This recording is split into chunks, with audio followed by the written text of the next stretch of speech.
Angie, the system strengthened to tropical storm overnight, so I think that's the latest for those of you who are waking up this morning. We now have Tropical Storm Ian moving through the Caribbean. It's about 315 miles to the southeast of Jamaica and tracking to the west around 14 miles per hour. Sustained winds at 45. We're not going to see this thing strengthen very quickly over the next day or so don't expect a big ramp up of activity, but we are going to see it gradually strengthen. We saw that overnight, obviously becoming a tropical storm. It'll continue to track in this general heading before beginning to turn to the north and west. We've got hurricane watches in effect for the Caymans and Jamaica underneath a tropical storm watch, as we expect it to gradually strengthen as it moves through the western Caribbean. We could see a rapid intensification as it approaches Cuba as we go into Tuesday morning.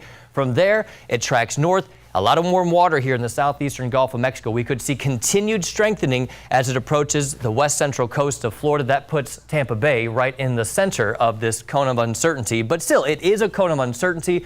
We've seen a slight shift to the west in some of these forecast models, so we're going to have to watch this closely. But this track at this point would bring significant impacts to the Bay Area. Obviously, it's something that we're watching really closely at this point.